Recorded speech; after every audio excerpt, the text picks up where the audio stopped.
उत्तर प्रदेश के आगामी विधानसभा चुनाव को लेकर तमाम राजनीतिक दल अपने अपने दाख चलने में जुट गए हैं। इसी कड़ी में कांग्रेस एक तरफ जहां समाजवादी पार्टी के साथ है, गठबंधन को बरकरार रखी हुई है साल 2024 के लोकसभा चुनाव से, वहीं दूसरी ही ओर कांग्रेस कहीं ना कहीं बड़े संकेत दे रही है कि बहुजन समाज पार्टी को भी गठबंधन में लाना है।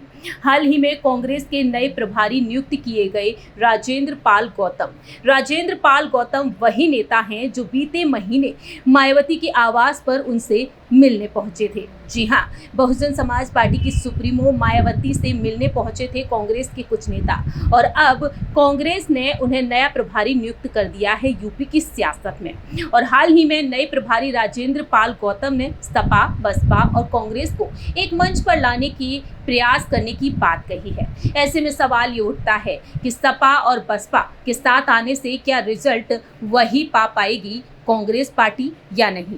दूसरा सवाल ये भी बनता है, क्या बहुजन समाज पार्टी वाकई में साथ आना चाहेगी इंडिया अलायंस के साथ। ये बेहद बड़ा और अहम सवाल है।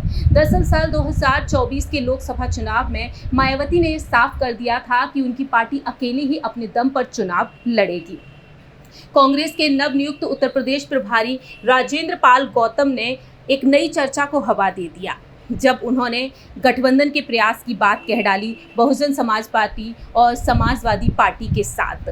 जब उनसे सवाल पूछा गया क्या बहुजन समाज पार्टी के साथ गठबंधन की कोई कोशिश की जा रही है, उन्होंने साफ तौर पर कहा कि वह हर किसी से मिलेंगे। जिन्हें भी देश का संविधान बचाना है उन्हें एक बार मंच पर आना चाहिए। आपको याद दिला दें कि न सिर्फ राजेंद्र पाल गौतम बल्कि तनुज पुनिया भी उनके घर उनसे मिलने पहुंचे थे, वह भी बिना किसी सूचना के। हालांकि मायावती ने इनसे मिलने से इनकार कर दिया और उस दिन लोकसभा में नेता प्रतिपक्ष राहुल गांधी उत्तर प्रदेश के दौरे पर ही थे।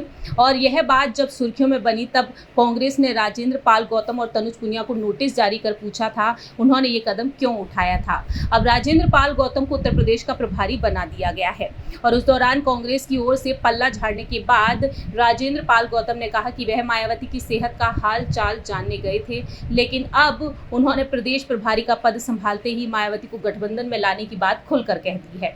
यहाँ ध्यान देने वाली बात यह है कि राजेंद्र पाल गौतम ने एक तरफ जहां मायावती के साथ गठबंधन के प्रयास की बात कही, वहीं दूसरी ओर समाजवादी पार्टी के मुकाबले कांग्रेस को बड़ा भाई बताते हुए सीट शेयरिंग में बराबरी का हक भी जताया है। सवाल बनता है, कांग्रेस की इस कोशिश से सपा और बसपा क्या साथ में आएगी? 2027 में जो चुनाव होंगे इस पर क्या इम्पैक्ट हो सकता है? यूपी में लंबे समय से एक दूसरे के खिलाफ वह बेहद आक्रामक राजनीति करते आ रहे हैं। अब क्या सारे गिले शिकवे भुलाकर गठबंधन करते हुए ये पार्टियां नजर आएंगी? क्या एक बार फिर से बुआ और बबुआ की जोड़ी यूपी की सियासत में देखने को मिलेगी या नहीं? ये काफी अहम सवाल बनता है।